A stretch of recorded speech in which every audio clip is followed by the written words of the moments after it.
ध्यानाभ्यास के लिए कृपया अपने नेत्रों को बंद कर लीजिए। अपना मुख अपनी ओर कीजिए। अपना ध्यान अपने आप पर लाइए। अपने अमूर्त शरीर पर, अपने सिर से पैरों तक। यह आपका दिव्य स्वरूप है, जो सुख स्वरूप है, परमात्मा स्वरूप है, लोकवंद्य है। इससे युक्त रहकर उत्तम सुख को भोगिए। बाहर मूर्त पदार्थ ही ज्ञात होते हैं, जो अचेतन हैं, सुख स्वभाव से रहित हैं, निरंतर अपना रूप बदलते रहते हैं, इसलिए उनको माया संज्ञा है। उन्हीं को लक्ष्य में लेकर जीव ठगाया जाता है, कर्मों से बंध कर नाना दुखों को भोगता है।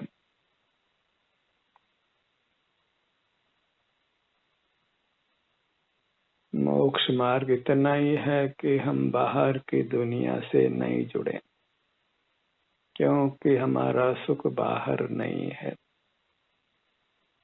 कुदरत ने हमको ही सुख स्वभावी बनाया है। सुख से हम परिपूर्ण हैं। बहिर्मुख रहने से ही, कर्म के उदय होने से हमारे शरीर में अप्रिय संवेदना उत्पन्न होती है। उसको यदि शांति से भोग लिया जाए तो हम कर्म बंधन से मुक्त हो जाते हैं। और इस प्रकार कुछ समय हम बाहर से विमुख रहें तो परमात्मा दशा को पा लेते हैं।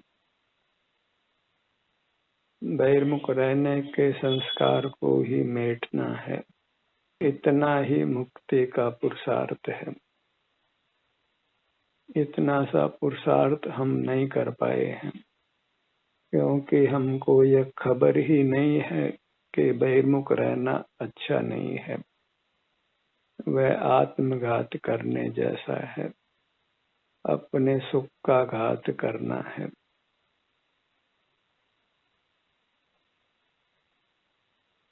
जो बाहर से नहीं जुड़ते हैं तो स्वतः ही हम अपने से युक्त हो जाते हैं और हमें हमारे सुख का अनुभव होने लगता है। सुख हमारा स्वभाव है, इसलिए वास्तव में दुर्लभ नहीं है। पर हम स्वयं ही बहिर्मुख हों तो हम सुख स्वभाव होने पर भी दुख भोगते हैं। जैसे हमारे घर में अतुल धन हो, लेकिन हम अपने धन की ओर नहीं देखते तो निर्धनता का अनुभव कर दूसरों से भोजन के लिए भीख मांगते हैं।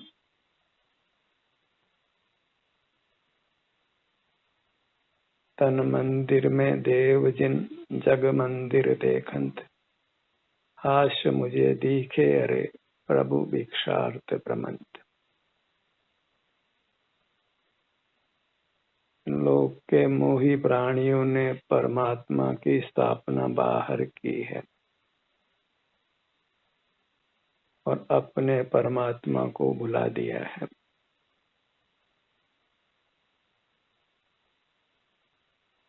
परमात्मा अपना अपने में है, आप ही है। कहा भी है, मेरा साईं नहीं दूर दिसंतर, मोही में है मोहि सूझत निके। अंतर्दृष्टि करके मुझे मेरा परमात्मा भली प्रकार अनुभव में आता है। और बाल गोपाल सबको आता है। यह मैं हूँ ऐसी प्रतीति सर्व जीवों को होती है, पर बहिर्मुख रहकर वे आनंद के महासागर से विमुख रहते हैं।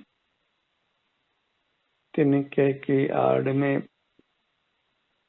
विशाल सागर भी दिखाई नहीं देता है। ऐसे बहिर्मुखता की आड़ में जो भीतर आनंद का महासागर है वह अनुभव में नहीं आता है।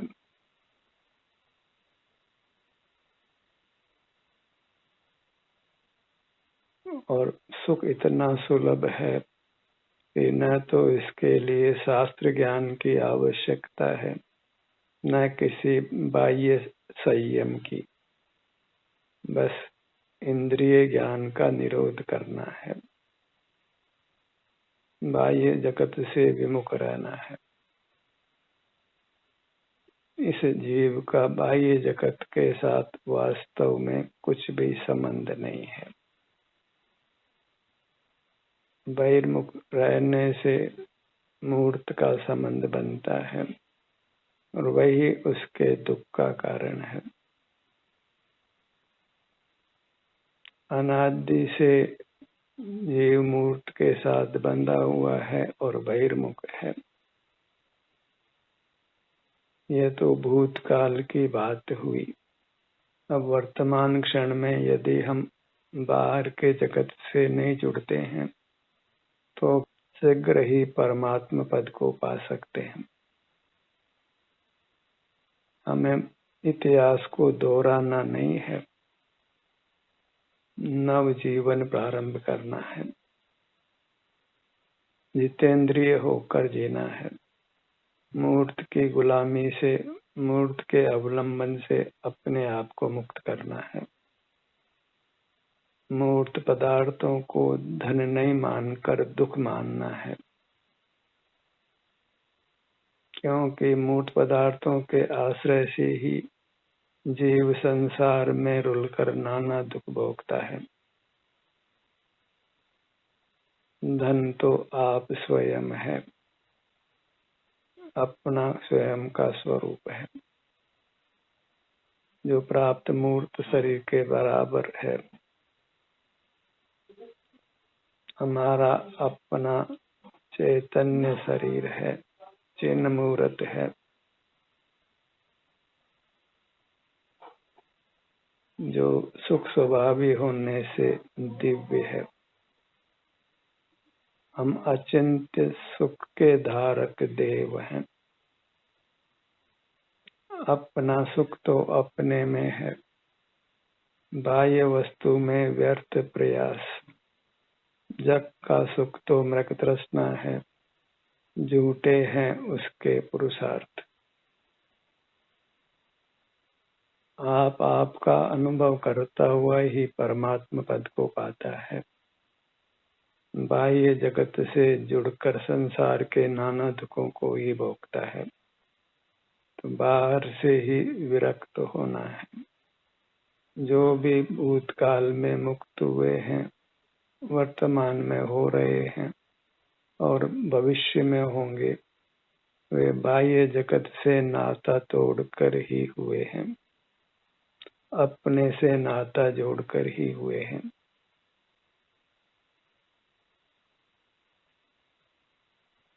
यदि सप्त धातुएं जो अशुद्ध हैं, अशुचि हैं, उनमें मिलकर नहीं रहना है, अपनी पवित्रता को नष्ट नहीं करना है, तो मूर्त पदार्थों के धोखे में नहीं आना है। अनंत काल से हमने मूर्त पदार्थों से ही धोखा खाया है। जो परमाणु अत्यंत सूक्ष्म है, न इंद्रिय गोचर है, न किसी यंत्र गोचर है, ऐसे नाना परमाणु मिलकर ही इस स्थूल विश्व की रचना हुई है और वह रचना बदलती रहती है। हम उसको स्थिर मानकर नाना दुखों को भोगते हैं।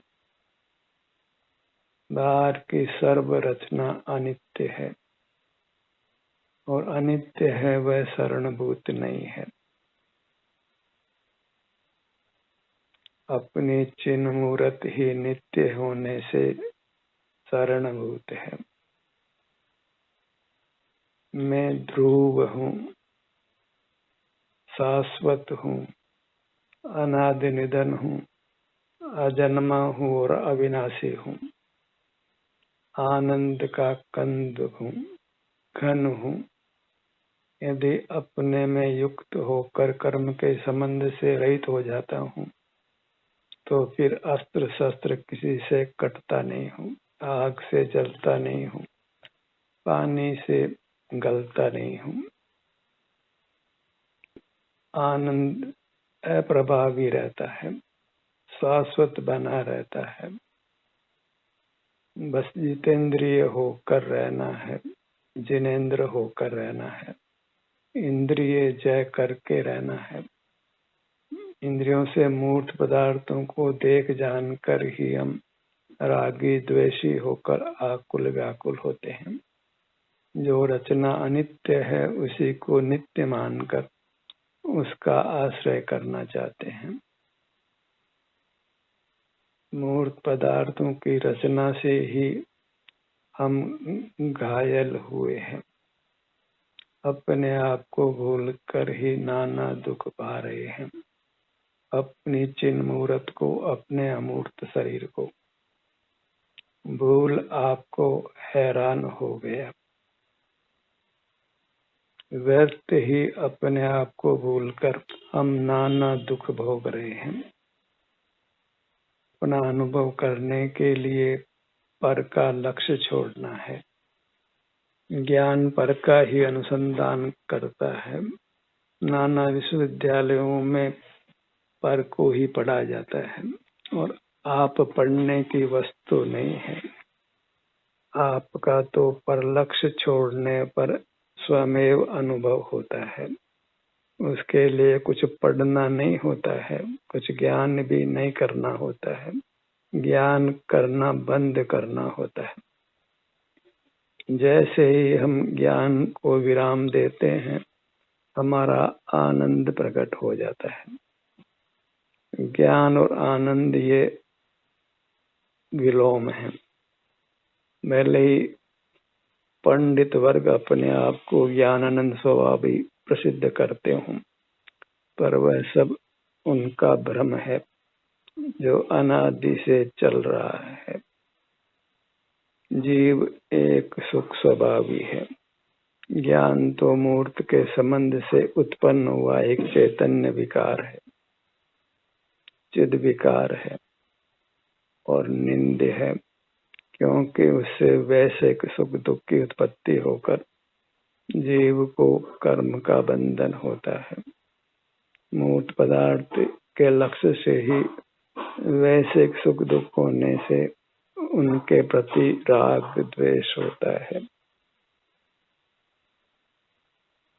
हमारी बहिर्मुख वृत्ति ही वास्तव में अनिष्ट है और निंद्य है, और बाह्य प्रवृत्ति हम छोड़ देते हैं तो हमारा अतीन्द्रिय सुख अनुभव में आता है।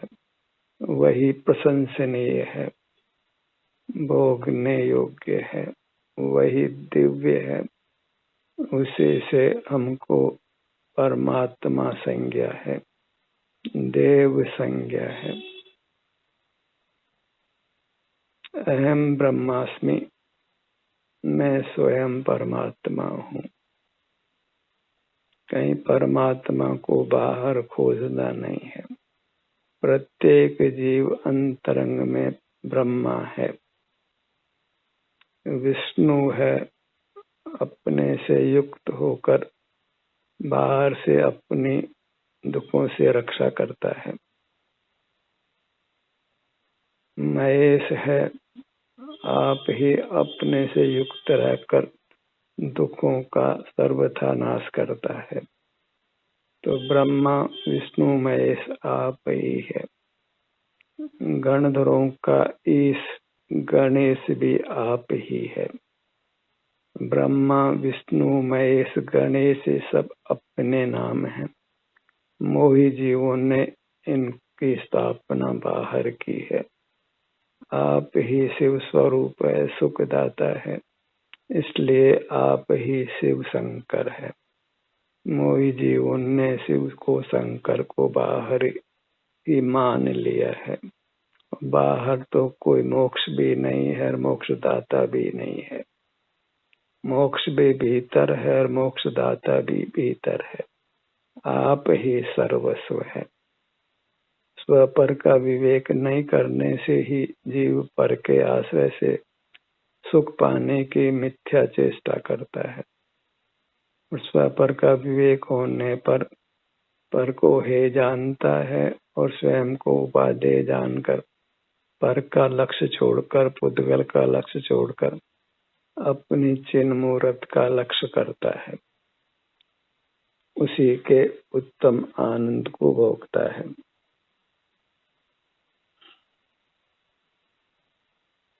मोक्ष मार्ग का विधान समझ आने पर सहज ही फिर अंतरोन्मुख वृत्ति बनी रहती है। जो ध्यान लोगों के लिए दुष्कर होता है, कठिन होता है, वह हमारे लिए अत्यंत सरल हो जाता है। बोधि आपका भाव है, निश्चय दुर्लभ नहीं। भाव में प्राप्ति कठिन है, यह व्यवहार कहाँ है। जो मोक्ष मार्ग को दुर्लभ कहा जाता है वह इसीलिए कि हम मोक्ष मार्ग को बाहर ढूंढते हैं, शास्त्रों में, मंदिरों में, तीर्थों में, गुरुओं के पास, किसी कल्पित परमात्मा के पास। अपना सुख तो अपने में है। इसलिए मोक्ष मार्ग और मोक्ष, सुख का मार्ग और सुख दुर्लभ नहीं है, सुलभ है। अपनी मुद्रा को लक्ष्य में रखिए। कहो तो बाहर से दृष्टि हटा लेते हैं तो अपनी मुद्रा का लक्ष्य बना रहता है और आनंद का अनुभव होता रहता है। स्वास्थ्य भी अच्छा रहता है। रोग आदि पास भटकते नहीं हैं।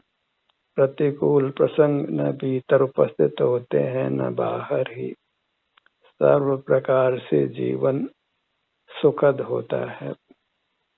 शादी अनंत काल तक हम सुख से ही रहते हैं। अपने मुद्रा का लक्ष्य नहीं छोड़ना है।